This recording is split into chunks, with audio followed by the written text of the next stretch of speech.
Hello and welcome back, ladies and gentlemen, to a Beyond the Summer presentation of the MDL Changsha Major. I myself am Blaze, bringing you guys Game 2 of Stars Esports versus Midas Club here in the South American Dota region. We are ourselves the second game of this best of 3 series, as Midas Club were able to take Game 1 with a nice little duo of Terrorblade and Gyrocopter, backed up by the Omni Knight. But we're seeing things switch gears quite a bit here, as most of these picks are quite unfamiliar. We do get to see the Sand King, the Dark Willow, and the Elder Titan for the first time this series, and Omni Knight did get banned out in Phase 1 here by Midas. Rubik is once again going to be in the hands of presumably RZS, as well as Gyrocopter in the hands of Murdoch. And we'll see what that dynamic can accomplish, perhaps laning together. Could be a little bit different, as we did see Fuga laning the safe lane, so Gyrocopter could be in the mid, could be somewhere else. And that could make it change hands a little bit. Either way, the Elder Titan is going to add some interesting things to the table. It's kind of that fight reset that we were talking about with the Naga Siren, a little bit more skill-based in terms of just trying to get that stomp off. But obviously being able to do so much with a much greater frequency. You can set up cooldowns really effectively, amplifies magical and physical damage output. So just overall a really strong hero, and I think an overall underrated support. Really brings a lot to the table. Gyrocopter going to be the pickup here for Stars, though. I'm going to make 4 staffs a little bit more of a necessity.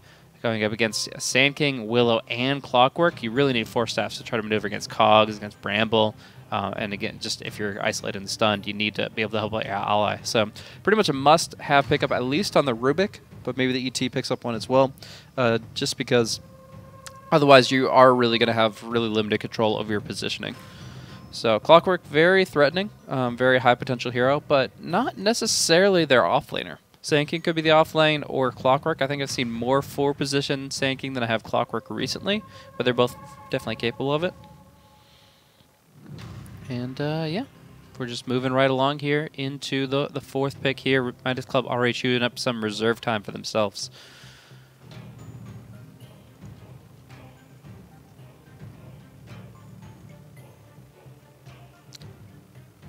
Tiny and Puck both taken off the table. Mid laners were pretty heavily contested in terms of the bans in the previous games. This one seems to be a little bit more in the pool. You could go for the Death Prophet, very popular pickup, and fits well into just kind of like the, various hybrids amounts of damage. You want like good physical and magical damage, and I think Death Prophet works out with that very nicely.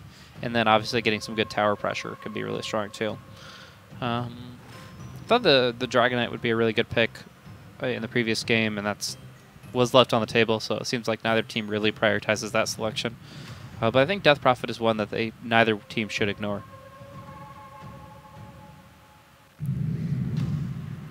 Going in, though, the Beastmaster is going to be the selection here. Offlane Beastmaster going to be coming out, and presumably then the 4-position Elder Titan. Stars, on the other hand, plenty of time to think about exactly what they want to go with, but they're just going to go ahead and staff grab themselves that Shadow Fiend. So Shadow Fiend is going to have some early synergy with Clockwork, just based on the Power Cogs and the Necro Mastery.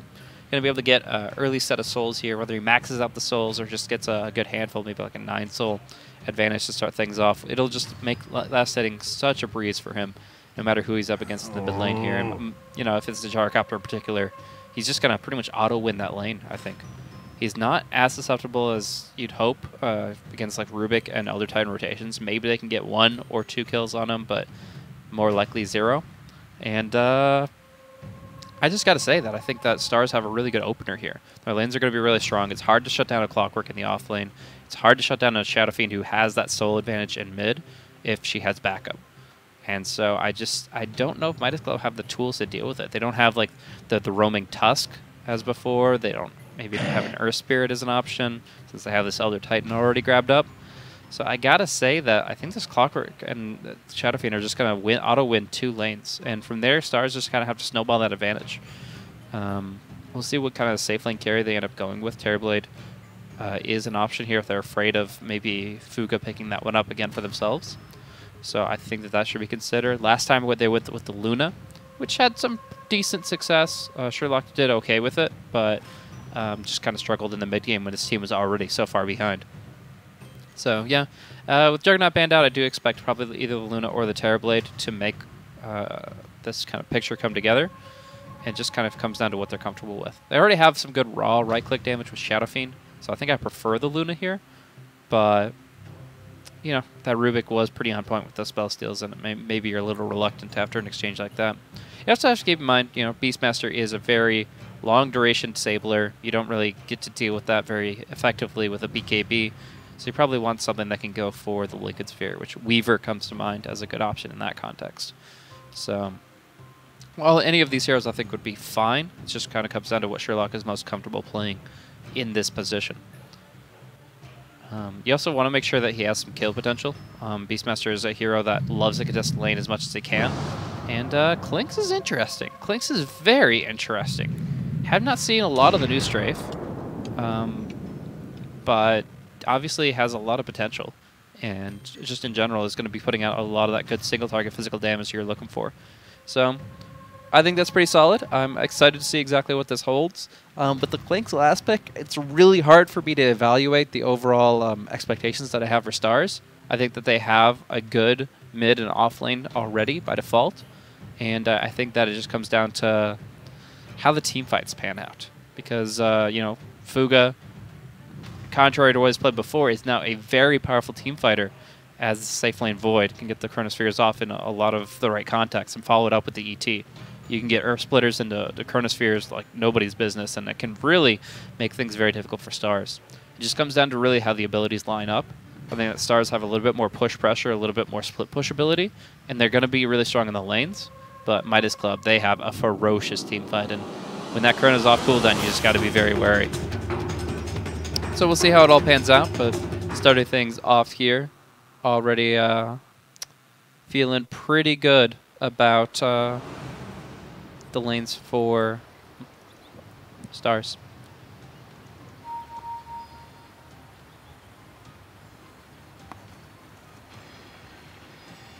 So we'll go ahead and just watch some cogs get killed off here as both teams kind of start themselves off on the right foot. They already had their strategy phase. They bought up their items. They've pooled their tangos. And it looks like it's going to be pretty much no surprises here. Sometimes you see the Windlace instead of the Stout Shield for the Sand. I've even sometimes seen both picked up. But really not too much in terms of surprises. Just kind of getting their tried and true start off here. I know Quelling Blades, the offlaners, are just going to be kind of poking their head and getting experience and trying to get to level 6. That's their overall goal. Neither one is trying to like become a last-hitting god and suddenly come up with a Hand of Midas. They really just want to find that level 6 and kind of go about their business.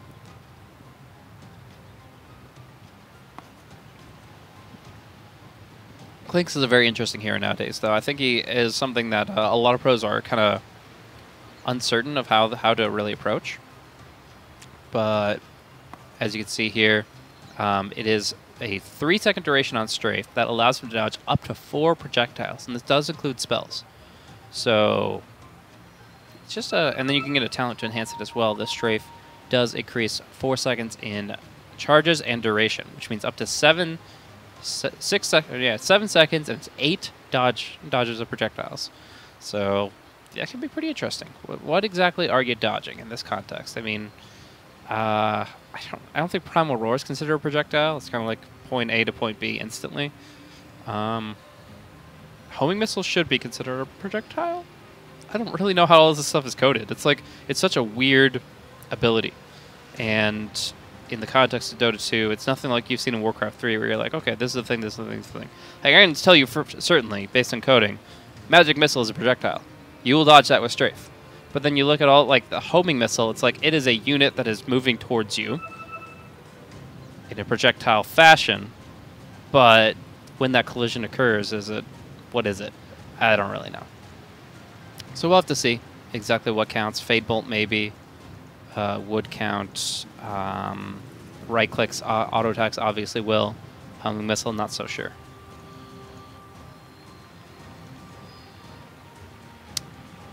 But either way, he is a good physical damage dealer no matter what. He's going to be able to kind of get himself a nice little power spike at level 6. We'll be able to most likely take down a tier 1 tower very early on with just the raw right clicks with Searing Arrows, finds himself an early death pact, and starts hunting. And that's the overall game plan. This Rubik in particular is a very susceptible target. Has only 1 armor. If he gets silenced by Orchid, then he's probably not going to do much.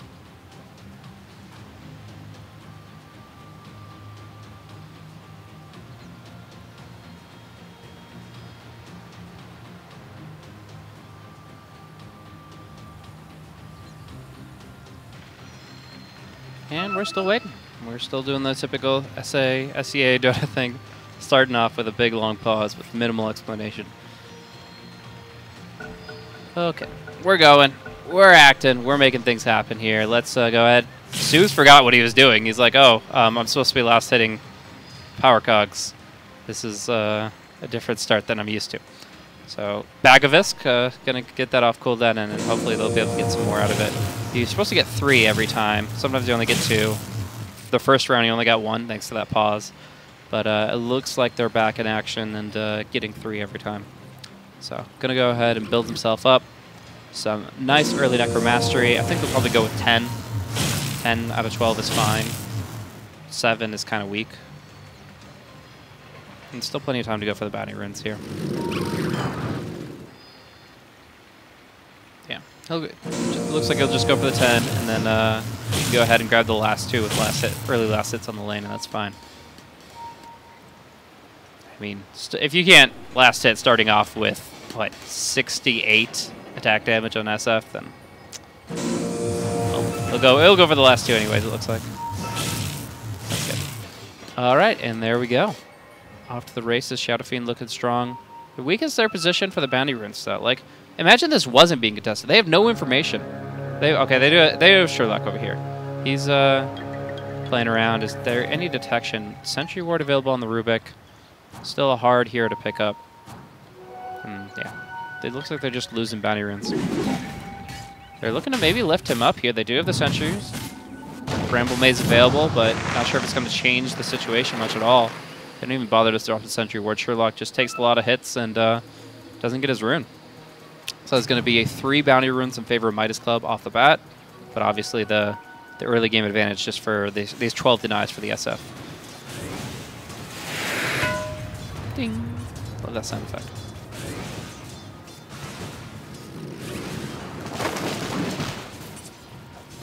Alrighty, alrighty. Now going ahead, it's going to be Hane, going to most likely be going for a Caustic Finale max build here. Going to be having plenty of face time with this Faceless Void, as he's up top with just the Rubik to support him, and the Rubik is currently focused on mid, trying to kind of reduce the advantage that Suze has just naturally with the situation. So far, so good. Suze has gotten 1 deny, 0 last hits in the mid lane, despite his Necromastery advantage, and that's quite surprising. That should not be the case. So that's your first wave and a half. Not really doing much for you, but he'll heal up with the tangos and should be able to reset from there. Now getting 3 last hits for himself. So top is going to be really good for Hane. I mean, he's just got his level 2 already. He's melee versus melee, so this Caustic Finale is going to do a lot of work. He's got a Quelling Blade and a Stout Shield. So yeah, I have some pretty high expectations. That Fuga's going to get harassed quite a bit. He's going to... There's so much combo burst damage available with Caustic that you might actually just be able to get a kill on a hero that is very good at avoiding it early on. Like, he wants to time walk away any major bursts of damage, but when you can just get set up like a triple Caustic on a creep wave and then Burrow Strike on him, all that applies at once, and it's very problematic for the Void. And then, of course, you've got a little bit of pulling action here from Bagavisk, really just manipulating the creep wave effectively, where Fuga is either forced under tower or he's just not able to hit on the wave. So it's interesting to see if the Void can actually bounce back from this. But right now, I think he's in an awkward spot. SF finally bouncing back here now, 7 and 2 in the context of the lane, and versus the Gyrocopters 9 and 1. Rubik does go for some hits here, maybe a lift into... Oh, no Rocket Barrage available. So waste the lift and gets kind of sent back the other way.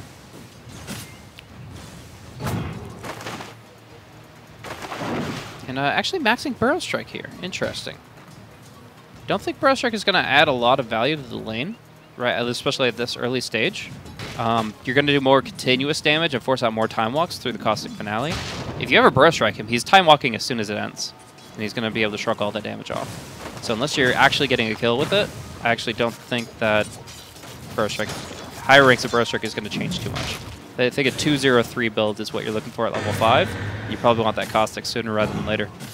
Hiko looks like he's going to be the first blood of the game. Runs his way through the Bramble Maze, and he does get some distance. Bagavis, though, on the hunt, and it's just going to be TP away. Hiko's fine. Cog's not going to be coming through in time. Now up top, though, Rubik does finally make his way up. Helps out with a pull, but if he doesn't connect it, it's going to push out pretty hard. It's going to be close. This timing, oh, can the Wild Wings aggro away? Just barely. Took him a little bit longer to find that last Kobold, and it is going to be a pull, successful pull for the Dire Creep Wave. Hane tanking it up, though. Does end up just going for the Burrow Strike here onto the Rubik, and this is one thing that it does help with. The increased level of Burrow Strike does give him that extra range. And does allow him to kind of put a little bit more pressure in isolated circumstances like this. Clockwork with the haste rune, looking for an opening here onto the other side. He jukes to the right, not sure about that movement. Could have just go under the tower and he'd be fine with the Gyrocopter support instead. Definitely taking a lot of damage. Look like he is the first blood, just with a little bit of delay here. Goes for the movement behind the neutrals, goes for the stomp as well, but in the end, it looks like he is definitely going down. First crown upon his head. Bagavis draws the first blood. I think if you just walk to the tower, I think you're a lot better off. You probably move up and around and then just get on this end of the tower aggro, but you definitely don't want to find yourself over by the shrine that doesn't work yet. Maybe you thought it was 5 minutes, I don't know.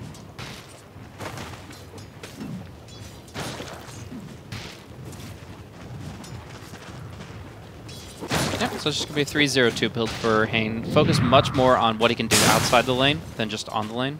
Time Walk is on cooldown here, so he does get a good chunk of damage in anyways. Anyways, so no matter what, Sand King wins that matchup. It's melee versus melee and actually gets a kill. Who am I to judge? He actually kills off the Faceless Void with the Time Walk just coming off cooldown. Very nicely done. Either way, melee versus melee matchup very favored for Hane, and he is going to be able to find himself not only a kill, but a significant last hit advantage, 32-6 against 21-3. In mid, though, they are going to be able to make their movements here, go in for the long-range stomp, and follow that up with telekinesis, rocket rush kill.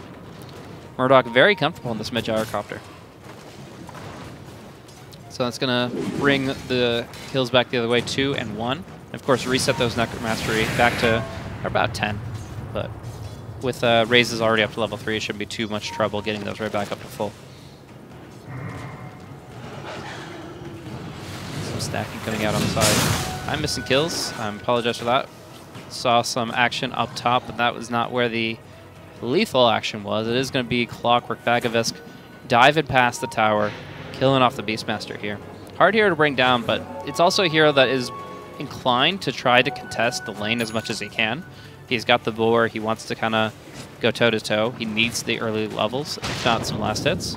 So as you can see, he's gotten himself last hits, hijacking 32 CS for himself. But in the meantime, he does expose himself a little bit and does end up going down. Murdoch dropping very low here. Has the Fairy Fire, has the Magic Wand, and in the end, it's actually Hiko and RZS that are now kind of pinning down Suze just outside of tower range. Can pull him in, no, pushes him out. RZS now in a really awkward position, but Hijack comes in to try to save the day. Suze pops the Magic Wand, gonna try to fight his way out of it, but Raze is not gonna do enough in that situation. So it's gonna be the Shadow Fiend going down, the Gyrocopter surviving, and everybody taking a bath here over by the shrine.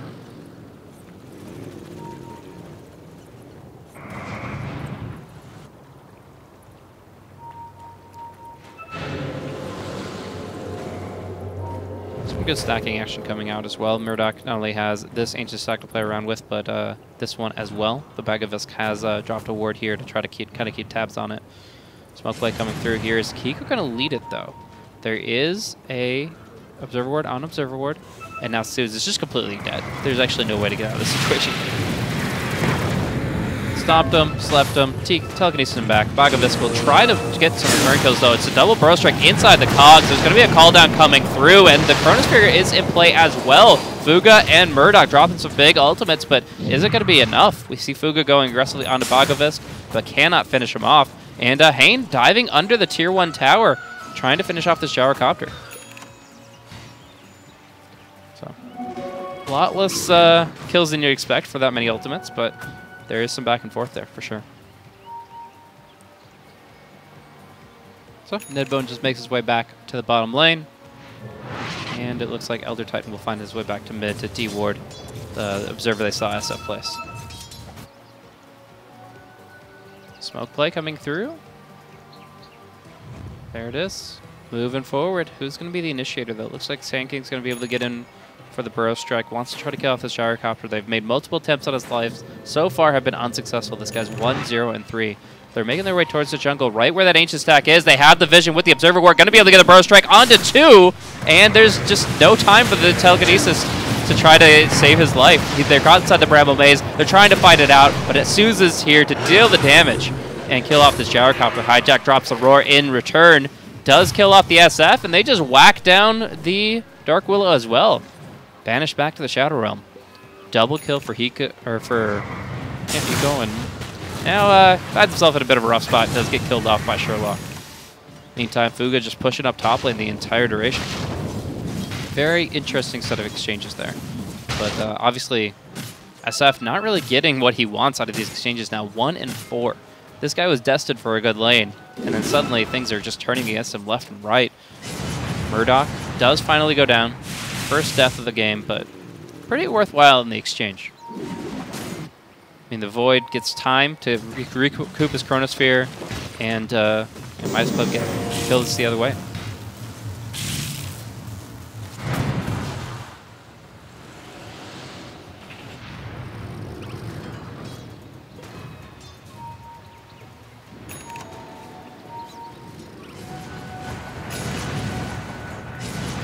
Sooth building himself up now, level 8. Needs one more level to get that ultimate off, and still can be kind of difficult against some of these heroes. There's just a lot of disables rolling around. At least 4 stuns you can kind of mention. And then the Chronosphere can be a lot more than just a single stun, that's for sure. So it's going to be a little bit difficult to really get into an aggressive position in this fight without being punished for it, and that's what you saw with the Primal Roar. Hijack just really on top of it this game. This guy, yeah, he went down once in lane, but he's gotten 4 assists, he's gotten tons of last hits. He's actually been so involved. Where like the Sand King has been kind of getting about the same results, it was kind of expected with a 1v1 situation for most of the top lane. But this Beastmaster's kind of been in the thick of it. He's been fighting tooth and nail to get what he's gotten, and I think his results are pretty impressive. Now Hijack looking for that opportunity. Who are they going to get close enough, though? It looks like yes, I was just going to wander back. And smoke is set to expire shortly. Dark Willow looks like it's going to be their target. Stomping right on him. And pretty much no way to get out of that one. SF just knows he's dodged a bullet on that one. Now some good tier 1 push pressure coming out, but with the wave clear back. As long as he knows that the Beastmaster isn't there to roar him, he's confident to just kind of defend this tower. Top Clockwork does not have level 6 yet. Very difficult kill up top. So they just go ahead for the rotation. As they do go for the dive in mid here, they just commit fully onto this Shadow Fiend. They get the kill, but in return, they're going to be losing a lot. They lose the Gyrocopter. They're going to lose the Elder Titan, it looks like. But Fuga drops a late Chronosphere and does save the support's life. Question is whether or not that's worth it. You'd almost want... Oh my gosh, it wouldn't be if that hook connected from the Clockwork. But underneath the Sentry where they are going to be going for this Flinks. Unfortunately, having already expended the Roar, there's really nothing they can do. They try to go for the Roar on him. This guy's already got a lot of HP to work with, though. And just eats up a new creep and is feeling pretty good about himself. So, yeah, I have to say I don't think Fuga's Chronosphere is necessarily worthwhile there. It really comes down to whether or not he'd want to use it within the next 100 seconds. If he doesn't, then obviously it's better to have used for a minimal purpose than to not have used it at all.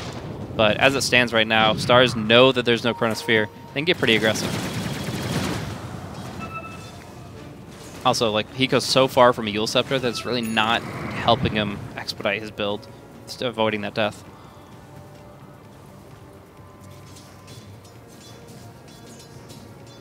And just both supports kind of playing Solo games down here in bottom lane.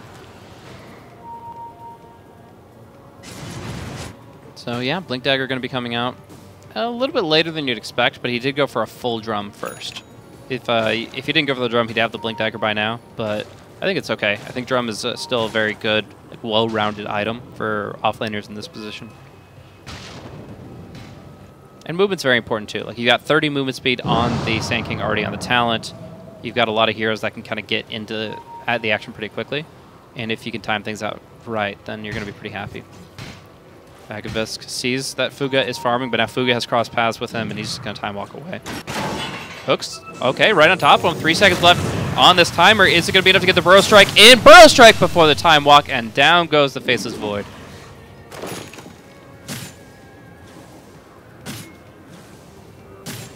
Pressure down bottom, though. No Blink Dagger yet. So Hane just has to go in raw with the jump in. Epicenter gets stolen. Epicenter gets canceled.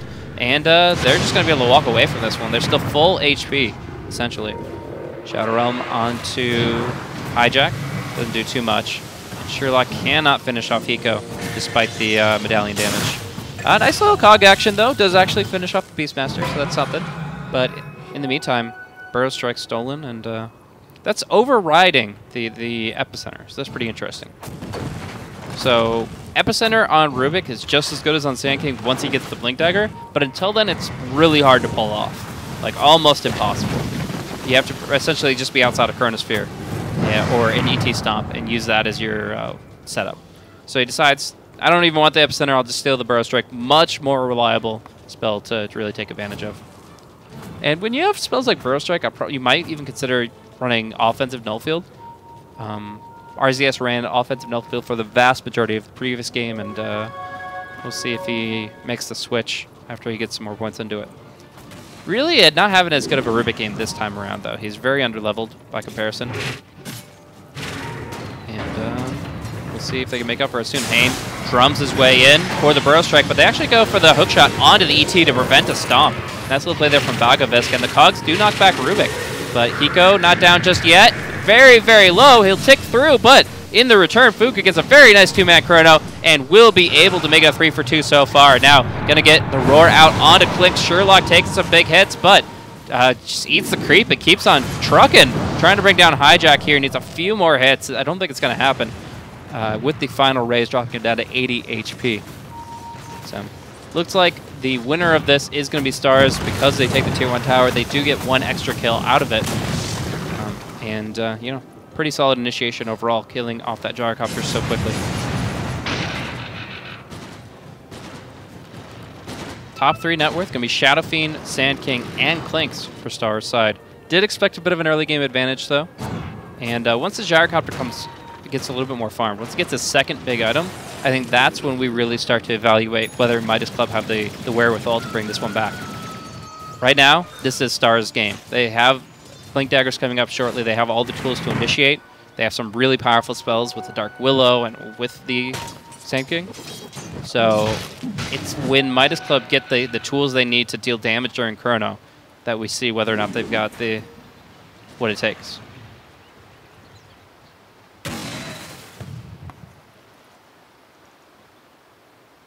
Hijack going for the first 4-staff of the game. Again, very important against these heroes, against Bramble Maze, against Burrow Strike, against Power Cogs. These positioning controlling spells are heavily negated by the 4-staff. And I would suggest 3 4-staffs in this game. I think Hiko, RZS, and Hijack could all go for it, but we'll see at the very least Hijack start off that trend. Probably see the Yules first on the Elder Titan, and maybe a Dagger first for Rubik, though he's going to have trouble finding really much of anything. He's sitting at 2k net worth right alongside Ned on the Dark Willow.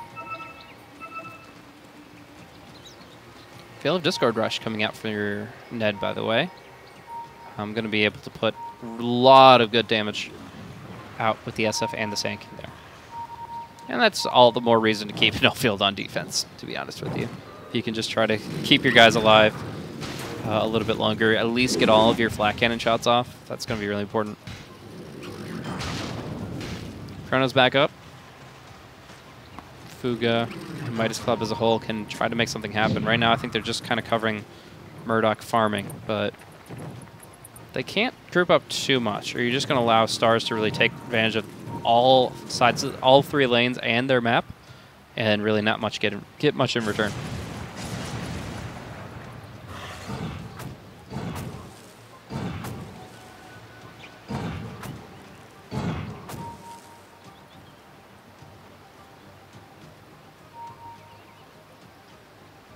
Orky going to be the initial pickup here for Sherlock. Really good against the Void because of how predictable his movements are.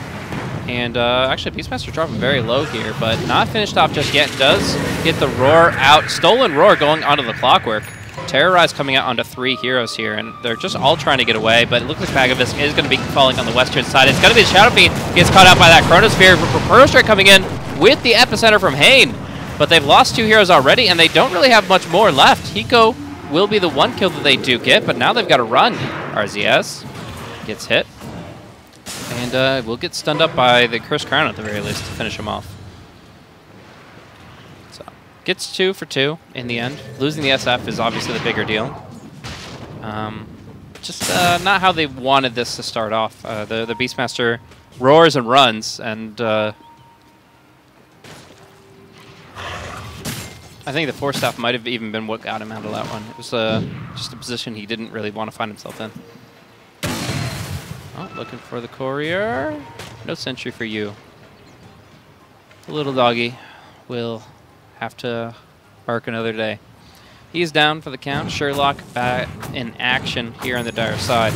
Once he gets this death pack off cooldown, he should be able to just go for a pretty easy solo kill. He's got all the tools he needs at this point in time. No big creeps to go for at this moment, though. Satyr over there on the side is past this Observer Sentry Vision, so Midas have a pretty good idea of what they're up against and should just be able to avoid the clinks for the next few minutes. I don't really want to take a fight until our ultis come back, which will be at least 60 seconds. So, just kind of an item report overall. We can take a look while we have this pause going on and see that, yes, Beastmaster just finished 4 staff. Void is halfway to his Shadow Blade. Gyro only has drums at this point in time. But as we saw in Game 1, is kind of used to being on the back foot coming out of that mid lane and is most focused on just kind of recouping his assets afterwards. Hain does have that Blink Dagger, as we saw in the last fight. Didn't really get to take full advantage of it, I would say. Missed the follow-up burrow and really only just got a 1-man epicenter. But, you know, it's going to be very relevant in future engagements. SF getting the Yule Scepter now. Very powerful item in his hands. Not only generating the potential for solo kills with the Requiem of Souls, but just the mana regen is a really big deal on this hero. You see, he's able to just continuously farm the jungle with 8 mana regen, and even more on it. As long as he's got, like, gonna be a roar going up against the Clinks. He tries to isolate and kill that faceless Void, but again, they had good intel into the Clinks' movements, and they just counterplay it. They say, okay, you wanna go for a solo kill onto our faceless Void? You silence him. Sure, he can't time walk away, but he can call his friends to play. And that's obviously what Midas Club do, is they do get that kill, and they just go ahead and clear out the big stack of Ancients and bring Murdoch back into the fold. So that's a pretty heavy swing, I would say. Like, if that situation turns out differently and there is an actual, let's say Sand King is 1 screen away when Clinks happens on the Void, and Void is farming out here without support. Then suddenly you go in, you go for an Orchid, Blink Burrow, quick kill on Void, and then you all get out of town without any return kills. Suddenly the net worth graph looks very different. But, oh, we do actually see SF blinking in, or finding a nice little pickup on the Rubik. Started off by the Clockwork. But let's say that fight pans out differently. The Void gets killed off, the Clinks gets a kill, gets some momentum. Murdoch doesn't get the chance to farm up those Ancients, then they're looking bad. But simply just by having the right people, the right place, at the right time, and some very active Observer Sentry play in their own jungle, they're able to really just kind of contain the threats that are coming from Stars right now. Yeah, you'll lose a Rubik every once in a while when you go out for these aggressive wards, but oh, it looks like you're going to lose a Beastmaster too. Requiem and a lot of right clicks going to be coming in. Hijack tries to roar, only gets silenced and only gets killed. But yeah, it's... RZS is putting a lot of time and effort into getting all this map vision down. The Beastmaster Hawks help a little bit too. But just overall, like, he's committing a lot of resources to try to make it so that his cores can feel safe. And the results are paying off so far. Now they find out the Sand King up top, and they go ahead and get to put a little bit more pressure on the top tier 1.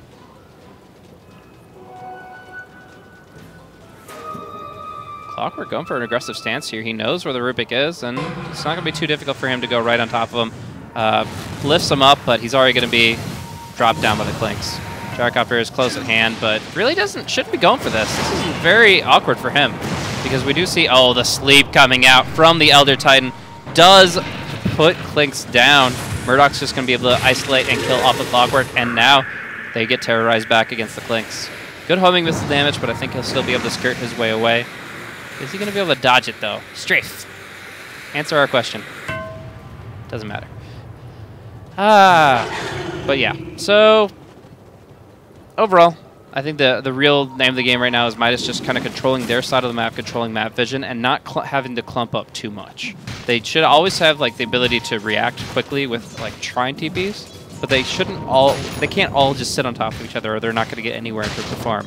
It's going to slow down the rate of stacking for the Gyrocopter. It's going to just lower their income overall. Nice burrow and silence play should kill him. The Orchid expiring will finish him off. But Clinks does get caught out in the process with the Primal Roar, and with some good chain stun by the Centaur. Is it going to be enough to bring the Clinks down? Need more. One right click.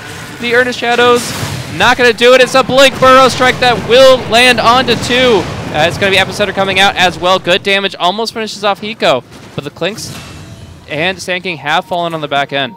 In the midst of it, though, as Shadow Fiend picks up the Elder Titan, is about to finish off the Rubik here as well, and looks for one more with the Beastmaster. It's a double kill for Suze, as well as Bagavist cleaning up one as well. And the Void did fall early on to Sherlock with that Orchid. So all that said and done, they get 4 kills for 2, and they got to be happy about that. And that's much more what I was talking about when we saw the pickup of the Clinks over here. It was like, if the scenario's right, that aggressive movement with the Orchid against the Face's Void can be extremely powerful. But you have to have your heroes at your back, ready to reinforce that. They needed that Burrow Strike to make that kill happen. So they get it. They net themselves a nice little exchange. And, yeah, even though the Clinks drops in the process, they get more for the money. Awkward spot for Bagavist to be in. Could try to go for some cheeky hook shot and TP, but blocked out by Murdoch and killed off as well. And looking for a Lincoln Sphere next. Orchid, Solar Crest, and Lincoln Sphere. Interesting progression at this point in time. He has a lot of raw right-click damage innately with his skill set, so just kind of focusing on defense at this point in time makes a lot of sense, I think. He does have 20% evasion as well, so stacking that with 20% evasion of his Solar Crest is actually hard to really bring down when he's kind of on the defense. Shadow Realm coming in, but looks like it's not going to be quickly enough to do anything about this Beastmaster. Nice micro by the Beastmaster. I know they lost the fight, but even still, it's definitely worthwhile mentioning that Centaur Stomp following up the Roar perfectly and doing the damage they needed to finish off that Clinks in the end.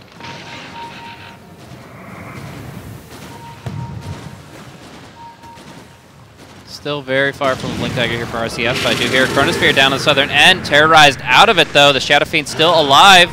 Gonna be roared, gonna be finished off. Gyrocopter in the root, though. Epicenter Burrow Strike onto that Gyrocopter, and he doesn't get a chance in hell to use that BKB. Now it's gonna be the Clockwork. Nice action on the Void. Can't get out in time. Time Walk's still on cooldown, and Sherlock is just cleaning up house. 3 for 2. Shadow Fiend does fall with that Roar, but they get so much more. 2 cores out of it, 3 cores out of it, in fact, as my club just drop like rocks. Bramble Maze really effective there. Terrorize was actually pretty good too. Definitely delayed that kill.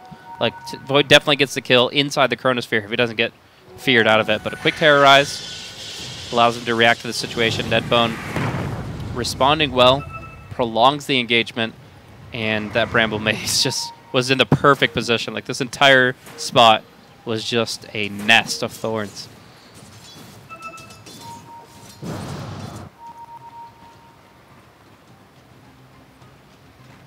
Force Staff number 2 coming up for Rubik and for Elder Titan.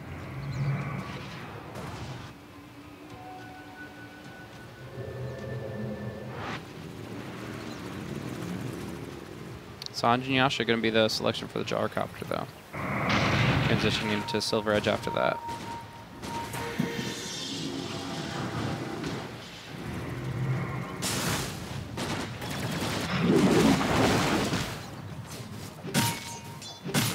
Game's going to slow down a little bit here. Kind of both teams have clearly drawn lines in the sand. You come to our side of the map, you're going to pay for it. But the map vision is working out pretty well for Midas Club, I would say. This Observer Sentry combo, RZS, again, he doesn't have his dagger, but he's done so much for his team with this very active warding. Just consistently giving the information they need in order to make smart moves. In the end, though, Star's still up by 3 kills and still continuing to put out pressure across the map.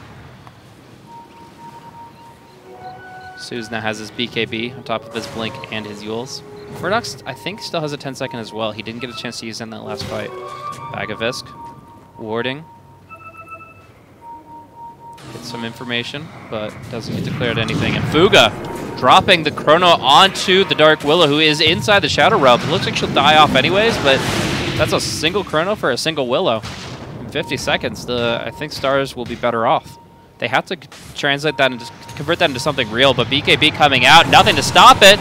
If the Beastmaster is the one inside the Yules, he's not able to save somebody with Roar, and instead he's going to be the one killed off. Now it's going to be Burrow Strike on to the Elder Titan. Nice usage of the Requiem Steel by Rubik, and the ET is still alive, at least for the moment. Finally gets killed off, while in the meantime, Klinks gets isolated in mid. Geometry side picked up by the Clockwork. Epicenter attempt. It's going to succeed onto the Gyrocopter. Still has that BKB. Finally uses it right as the hookshot connects, but can he get away? He doesn't have the speed. He is just going to be a right click down. And RZS does not get a really chance in hell to get away from this one. Steals the Sandstorm of all things. So, in the end, another successful fight for Stars. You solo Chrono Willow, you're going to pay for it, is what Stars are saying. I mean, obviously, if you can convert a quick little pick like that into a Roshan, it can be considered worthwhile, but I think Stars just have too much fight in them right now. They have a lot working where they can just kind of be extremely reactive, extremely aggressive, and they can, you know, maybe the Klinks didn't get to do that much in the fight, but Shadowfiend just does enough damage to make up for the losses. 7,500 net worth. Favoring Stars now, 6,000 experience. They don't have as much control in their lineup naturally, so we'll see how that adds up as the game goes on. But right now, they have a lot going for them in terms of just overall the ability, the way they're able to move on the map, the way they're able to put so much damage out so quickly, and just I guess the simple aspect of you've got 2 very high damage dealers with the Klinks and with the Shadowfiend. You can't roar both of them. So you have to really rely on these heavy 2-man Chronospheres, or the fight is never going to work out for you. Still, RZS keeping Midas in this game, I would say.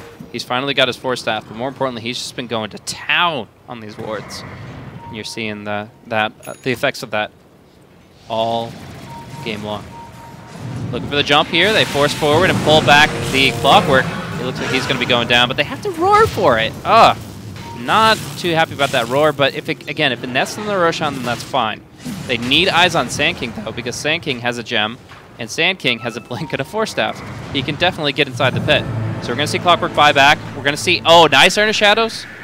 But they just don't have the ability to focus on Roshan right now. They keeps the Blink Dagger on cooldown, and SK will stay away, but in the end, they trade buyback to make sure Roche doesn't actually get dropped down. And there's absolutely no way Midas can contest it at this point in time. Roar cooldown for another 40 seconds, so I think they might consider going for Roche themselves. The big thing they have to avoid is a big 2-man Chrono, but actually just going to find a nice little pickup here on the Rubik. And yeah, Roche is theirs for sure now.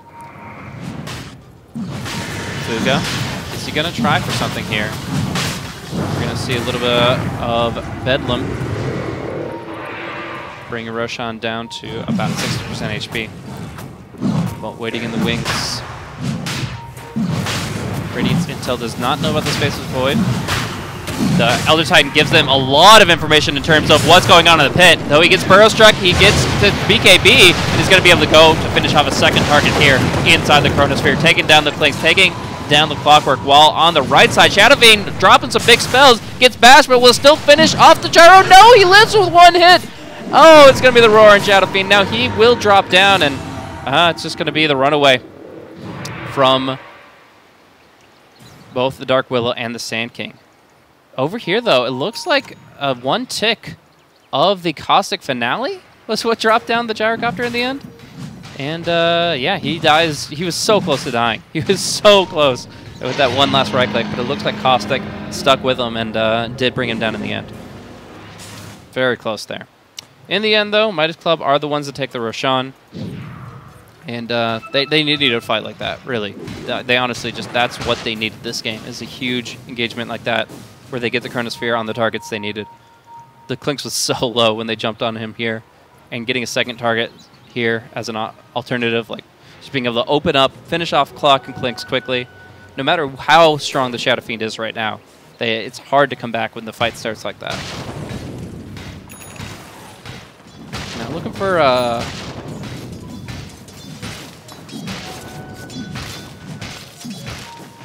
some nice progression for Fuga.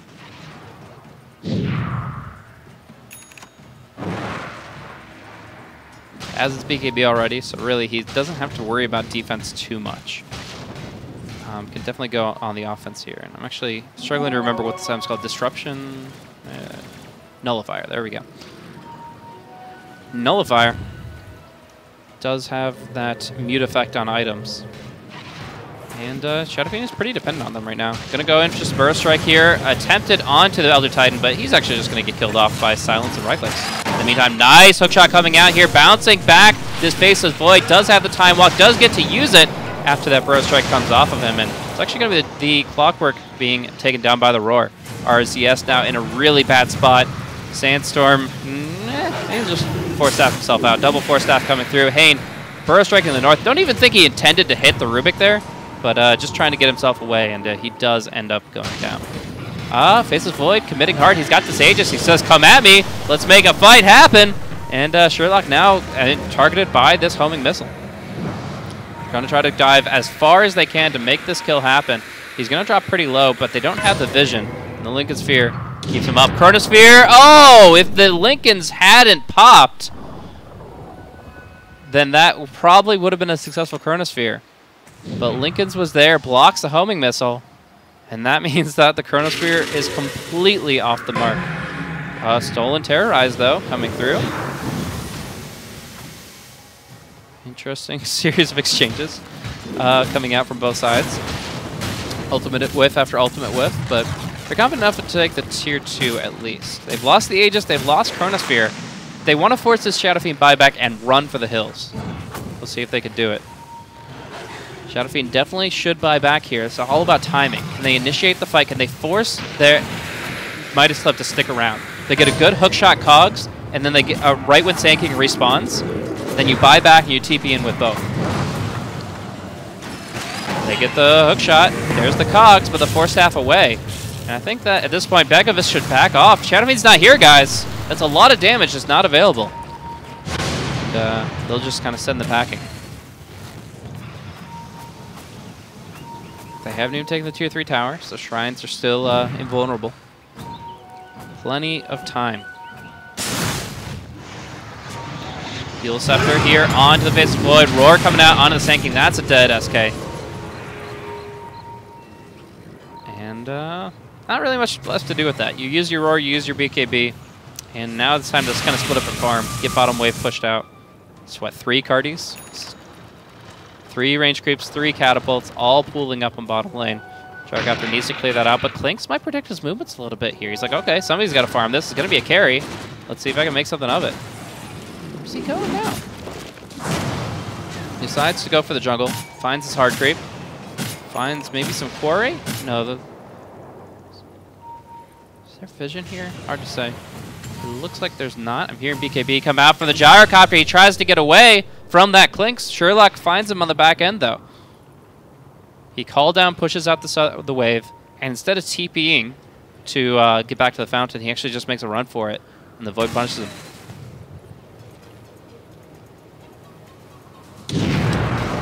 Just guaranteeing the kill with the Chronosphere here. No problem whatsoever.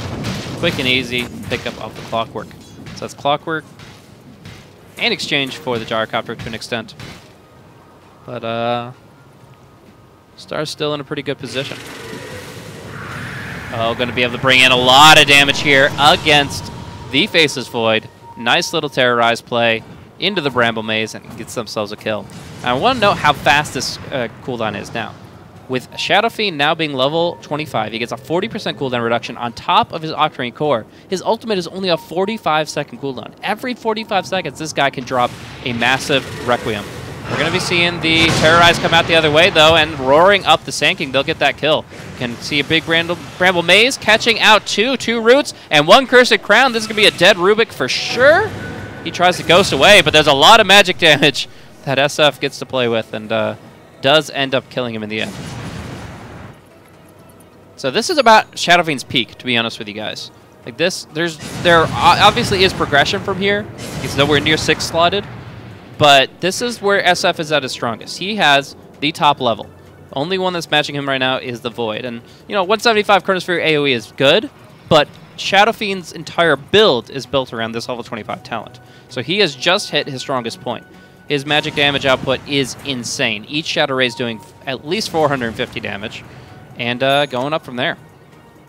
So he's trying to spam out these, you know, 4.5 second cooldown raises. He's dropping Requiems left, right, and center. But he doesn't do much more. He gets the Lincoln Sphere. That'll be great against the Primal Roar. You know, he's very tanky.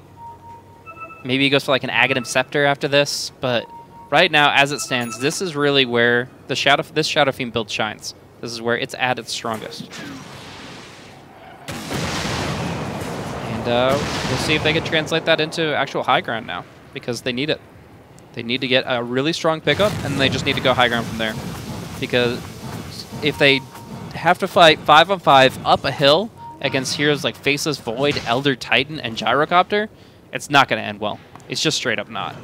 They have to find an isolated target. Clinks has to just kind of be the assassin and find one really big pickup. If he can do that, then they have a chance at high ground, but 5-on-5, I just don't see it. I think this is where the tables start to turn. Right now, guys, it's Butterflies coming out soon for the Gyrocopter. This Faceless Void is farmed as all get out. And Stars seem to be a little bit at a loss of where to move next. They're running, they're looking for opportunities, but they're just getting kind of outmaneuvered. There's 2 Force Staffs and a Ghost Scepter now on the side of Midas Club. And it just raises more questions. This Nullifier will help Clinks as well, quite a bit, purging out the Ghost Scepter, or at least preventing the use of items.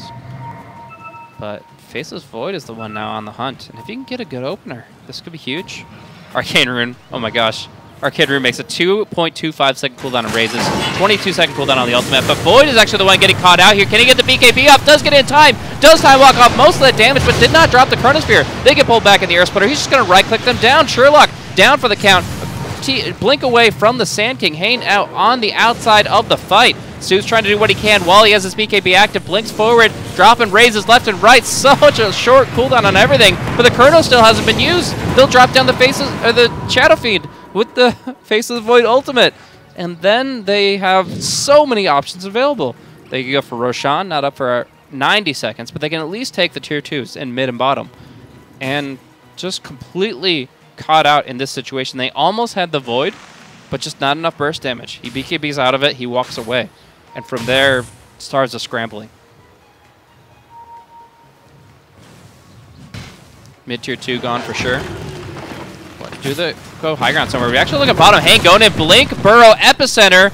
Can he finish off Fuga, though? He has to go for like a perfectly timed Yule Scepter and Burrow Strike under tower. Doesn't have the detection for it. So just we're just going to check out what's going on here in the mid lane. Gyrocopter gets caught by a Burrow Strike. Terrorize play on the back end, though. Inside the Bramble Maze, Murdoch in a bit of a weird spot. RZS also going to be taking a big long-duration stun. Sandstorm's some of it in terms of not being visible, but in the end he gets killed off, and Hijack gets caught up on the hook. Very nice hook shot coming in. Hijack's Force Staff on cooldown for 13 seconds, and just not going to buy him enough time, but Murdoch might be able to go in. He just pops the BKB, goes hard onto Sherlock, trying to finish off this Clinks, and he will succeed in the end. Evasion all over the place, but not enough to survive. And that's actually going to be a very nice set of return kills. Again, checking Roshan. Going to be up here in just 10 seconds.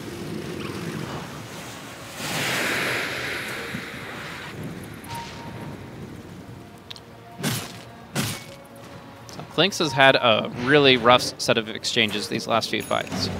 He was looking so strong. He had pretty much essentially had this nullifier. He was towards the top of the net worth. Now he's 10-6, and it's falling behind very quickly. This Faceless Void has a Daedalus now. The Butterfly is now complete, and he's working on his MKB. I just think Midas Club have too much going for them now. Stars had a massive net worth advantage here. 7,500 net worth. Most of this on their core heroes. Things have swung the other way very dramatically. And they have all their ultimates back up. They have everything they need. And now Stars are hoping for another Chronosphere whiff, which I don't think they're going to find. Fuga. Not scattered out just yet, but waiting for his opportunity to just jump right in. Murdoch does pop BKB onto a Terrorize. Only want to get caught inside the Bramble Maze. Fuga is visible now. But let's see how much of a difference it makes.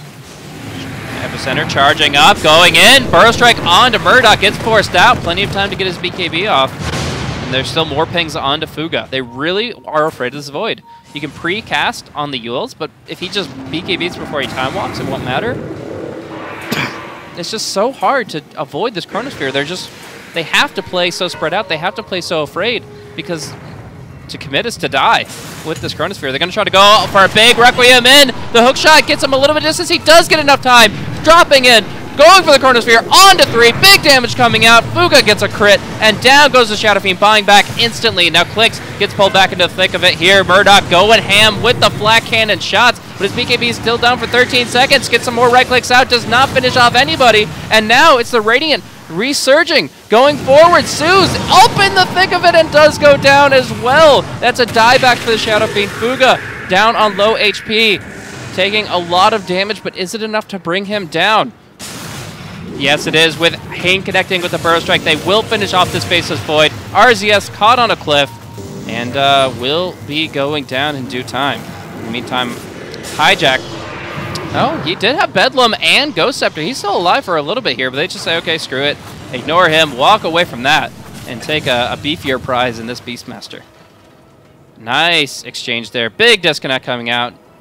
Couldn't have come at a better time, I guess, in the context of that fight. Let's say they all 5 disconnect. 45 seconds ago, that could have been very problematic. But they'll all pop back in, and then they'll just go forward. Geometry Sight on the deck. Oh, boy. Shadow Fiend, obviously, he got obliterated. Jump blinking in too far, and I think getting the second roar of the fight.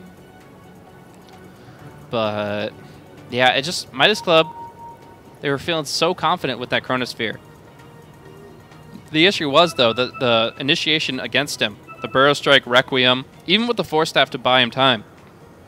Like, he still took so much damage, and if enough time passed that he couldn't time walk it off.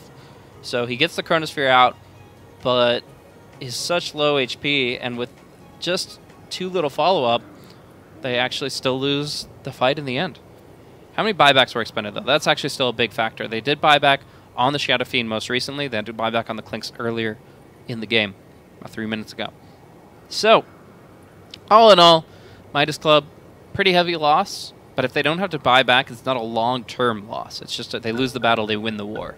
Let's see what Stars can force out of them as we get back into the game.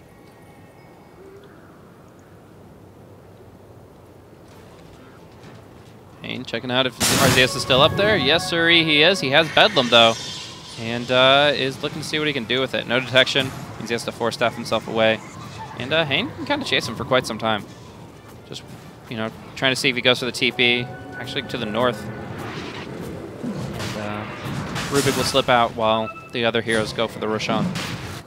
Top lane pressure, pretty significant, but not too much that they can't take down this Roshan first. And we are sorting the wrong way. Sorry about that, guys.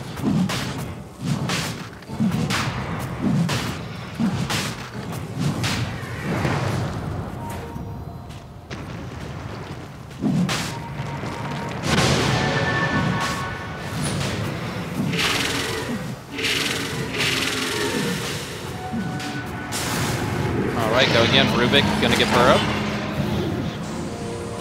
And tries to see what's going on in the pit. Well, he knows exactly what's going on in the pit. Aegis and Cheese. Down, down, down. So, Clinks has a second life to play around with. The Cheese does end up going to him as well, at least for the moment.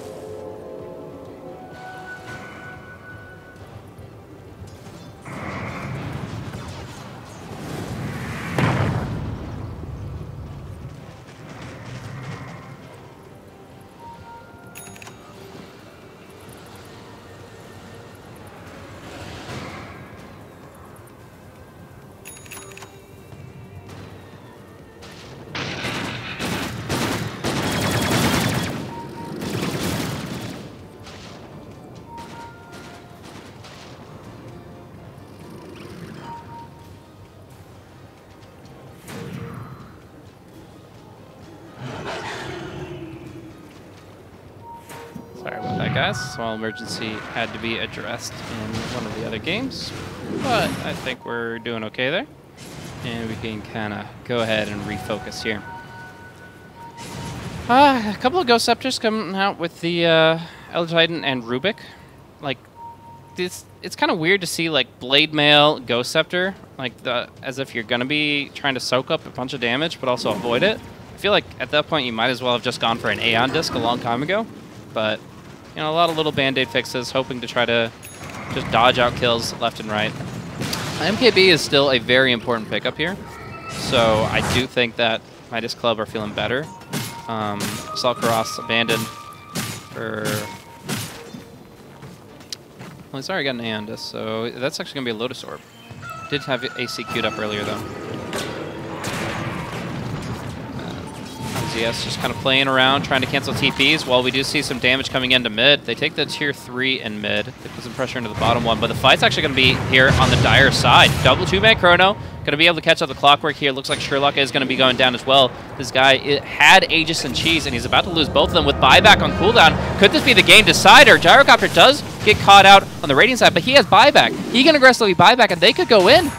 The buyback for the Clinks is not available here for 60 seconds. If they time that exactly, they could be buying back aggressively. They could be taking 2 lanes of racks right now. Absolutely. If they knew that Clinks was unable to buy back for 40 seconds, they could be right in their faces. But Gyrocopter, I don't think, wants to buy back offensively, not being certain of that fact. Might have not also noticed that he had the Cheese in his backpack. So they're just going to take the kills that they got. Gyrocopter falling while trying to be very aggressive on the front line. And Clinks falling to the Faceless Void's Chronosphere on the Dire side.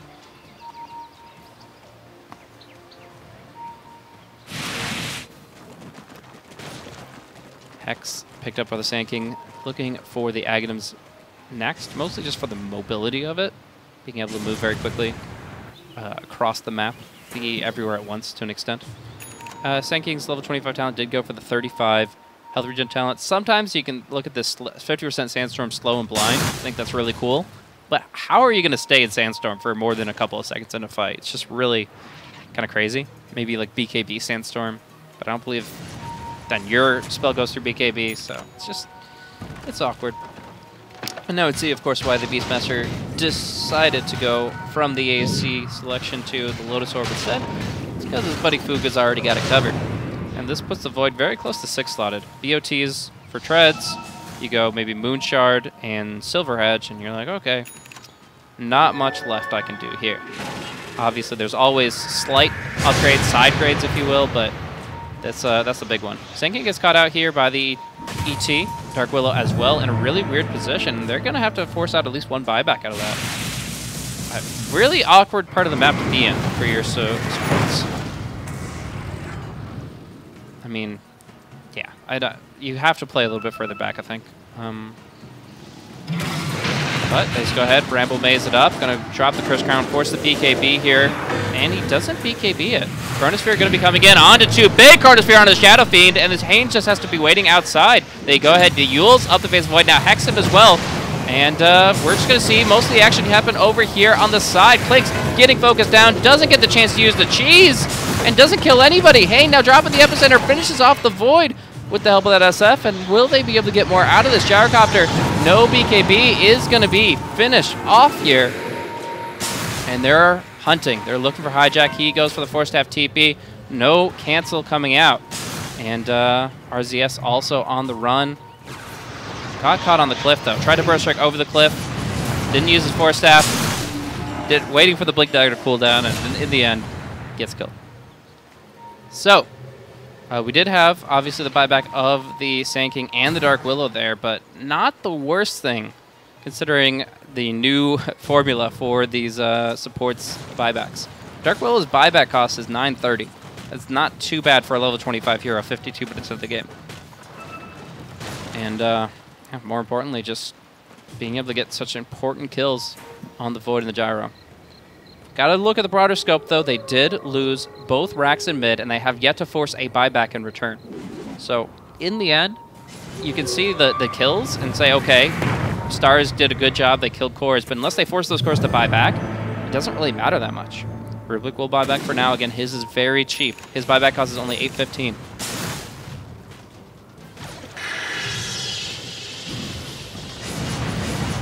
And they're not able to force Void or Gyrocopter to buy back. And that is a huge deal when it comes to this third Roshan. So fishing for maybe even a solo kill here onto the Rubik. Just ends up pushing out the waves and backing off. Nice ward play here at least. This is the only fresh one though. The others are set to expire pretty shortly. Actually faces Void going in aggressively. Gets caught, gets hexed. They have vision on him. Gem of True Sight in play, but he's going to pop the BKB, pop 2 Chrono. And I think you gotta leave, man. I don't think you have time to kill off this Clockwork. He goes to try to finish him off.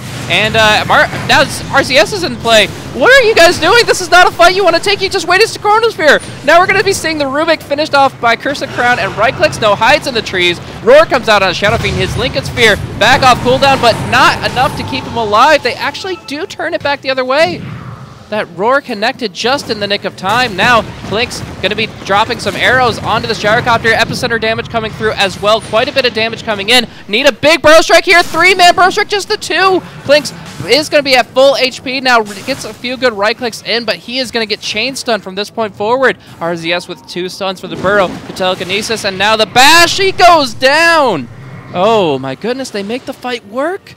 Out of all of that, the Clinks is so far away from the action that even a poorly used Chronosphere does not cost Midas Club this exchange.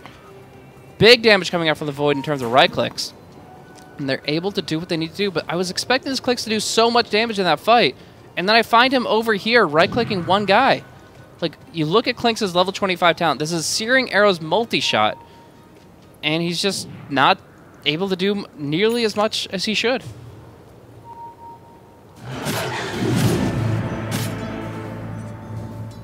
This is awkward now. Clinks has to buy back. They're not even feeling confident after he does. And I'm not sure. I'm baffled that fight didn't work out the way that they had intended. The Roar came out on the Shadow Fiend. I click on him and his Lincoln Sphere is off cooldown. So I think he threw it on somebody else or it had just come off cooldown. In either case, he gets caught in a big way and doesn't get his ultimate off that fight.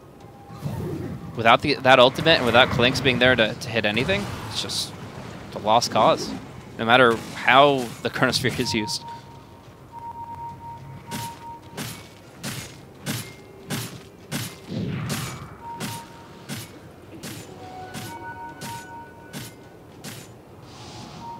Butterfly, BKB, MKB, and soon to be a Hurricane Pike gives a lot of tools for this gyrocopter to try to stay alive, to stay mobile, to keep fighting. Looks like they are going to have four Force Staffs by the end of the game, as per my recommendation. But yeah, just pushing out the waves at this point in time. They know that Klinks' buyback is on cooldown, and they want to exploit that with a full-on base push. This game is turned on its head so hard. I knew that we'd be sloping the other way as we get to the tail end of the hour, but it's getting intense. Hex on Hiko. Refresher Orb on the Beastmaster. And no counters to it. Usually I look at a Lotus Orb as a great option to counter a Refresher Beastmaster, because he goes in, he tries to go for the double roar on somebody, to either two people at the same time or one back-to-back. Instead, he roars himself and can't really follow up. But they don't have the Lotus Orb. They don't have any answers right now. They're playing very scared as well. Let's look at buybacks. No buybacks on the Radiant side. 3 buybacks on the Dire. They're ready to rock and roll, ready to use it. They do get Hex on the Faceless Void, but they can just Force Staff him out. They reset the fight. He can go back in with the Chronosphere. Gets the Chronosphere onto the two key heroes, Shadow Feet and Klinks, but they get terrorized out. Gyrocopter trying to flack off of the melee racks. Instead, we see the Elder Titan kind of caught in a rough spot. Does not get to use any of his items as he does go down to this Epicenter. Faceless Void getting Ethereal Bladed and getting killed off. They're making a tremendous high ground of defense as Sankin goes for the second Hex of the fight. They go in, hook shot on the Rubik, and try to kill off both of them, but Rubik is able to blink his way out, and Aeon just buys Beastmaster a lot of time. In the end, Beastmaster goes down, Rubik slips his way out of there. But we look at the fight recap, and we see that Midas Club did not get what they were looking for out of that one. They're like, okay, there's no buybacks, all they have to do is kill the Klinks and the Shadow Fiend, but it's this Dark Willow hero, this insane Dark Willow hero with the massive terrorizing Chrono to prevent the Void from doing the damage he needed. I don't think he BKB'd in the Chrono, and that cost them so much damage time. They were all you just need to do is finish off either the Void or the Klinks. In that fight, maybe the game is theirs, but they can't do it. A big part of it is the Void lacking True Strike. Like I talked about, lacking item progression, item options, you know, everything's a side grade. But he doesn't have an MKB, and he is up against quite a bit of evasion.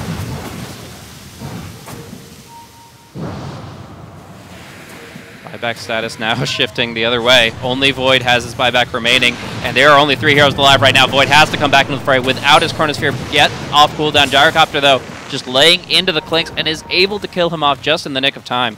While meanwhile, backdoor action coming in from RZS. The Rubik with 183 attack damage actually inadvertently dodges, it just doesn't get hit by the hookshot.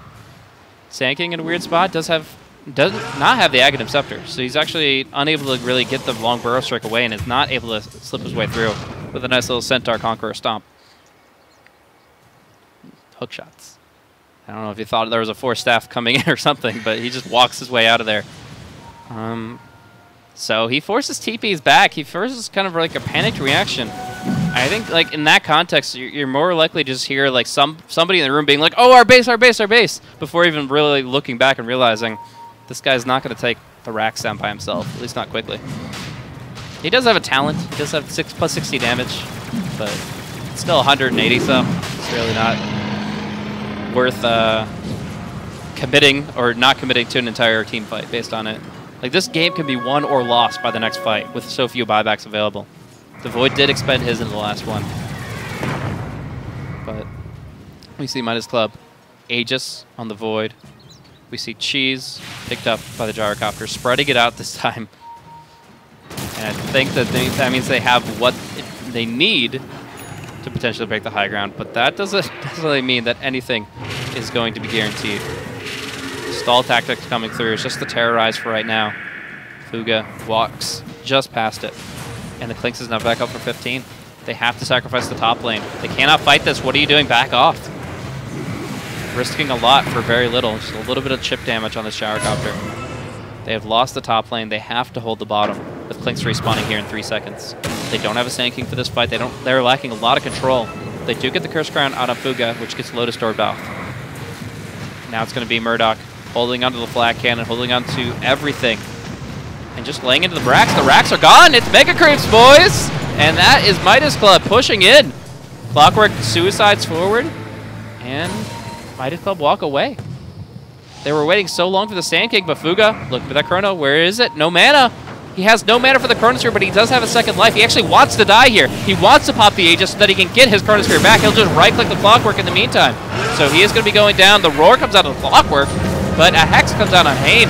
The Sand King now trying to slip his way out of it. The Chronosphere whiffs. It's a Lotus Sphere, and now Clink's just getting right-clicked down on the eastern side. No buyback for him. A big Burrow Strike. 4-man Burrow Strike coming in from Hain. Epicenter damage on everyone. And this lets up Zeus for the ultimate. The Requiem coming through, blasting them to smithereens, and gonna finish them off is Nedbone.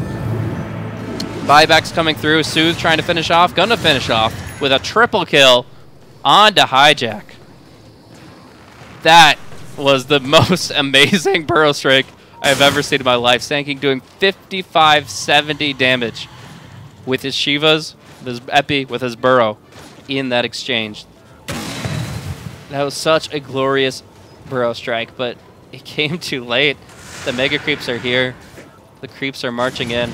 And Shadow Fiend just has to keep on pushing out waves constantly. A triple raise is a lot of damage at this stage in the game for him, but it's not enough to actually wipe out these waves. I wonder if somebody's done the math and it's like, okay, what do you actually need to wipe out a wave as a sept? Do you need like a Kaya to enhance your magic damage? Oh, no, it's actually just, he needs all 3 raises. Last time he hit 2. Well, that clears things up. Moonshard now ensues. Low mana, but he doesn't really need a lot. There's no mana burn against him, so I think he's okay. And they're going to be pushing in the racks. Can they finish this off?